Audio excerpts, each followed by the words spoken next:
essential mom. We created Twitter parties, so during the Super Bowl, she could actually be talking about her guy and about the commercial and about the things that mattered in her life, because maybe she was more interested in the commercials and wasn't so into parts of the game. And we did a contest with Brickfish working on Unsung Moments, so we found partnerships where she would be content as well. And that's sort of how we started that. So what did it look like in 2 days? Well, as I mentioned, we only did 7% of the tweets. There were over 420,000 tweets that came from this. And a lot of guys joined in the bandwagon. You'll see we had 8,000 tweets, but that's in 2 days, you guys, just at the Dove Men hashtag. And keep in mind, nobody knew that Dove Men was in this arena. We had just launched.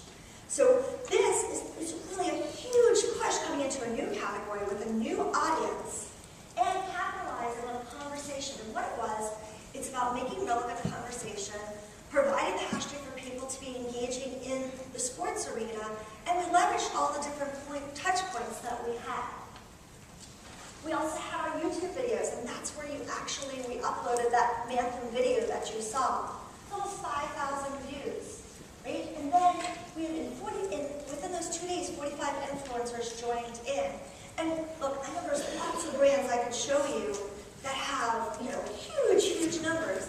But the difference with Dove, interestingly enough, last year, Ad Age named Dove, the overall at the time was supposed to be brand, one of the #1 brands on Facebook.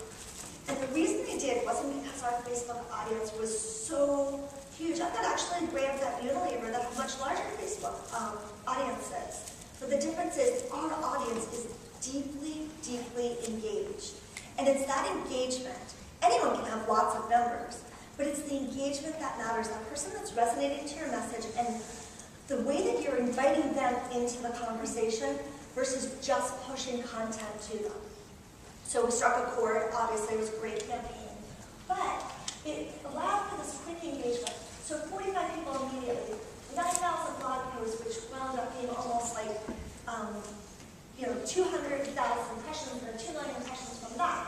Right? Facebook was 560,000 organic conversations that were just taking place in the Facebook site.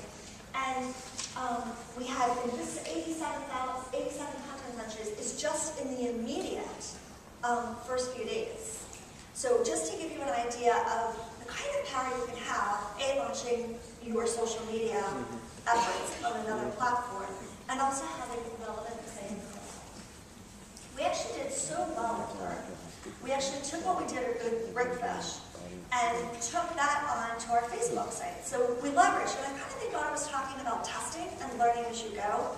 And I think this is sort of, you try out the waters, you don't really know which conversations are going to resonate.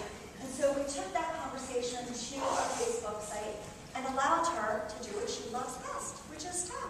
So she told all those unsung moments and celebrated all those magical times that her husband got up in the middle of the night and changed the diapers, or that he actually had the tea party, or that, he chose to go to Starbucks and hang out with his friend in a moment of need versus, having to go to a bar.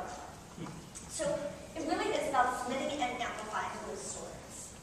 All right, well that's great. That was kind of like you kicked off in the Super Bowl. Super Bowl's a big audience.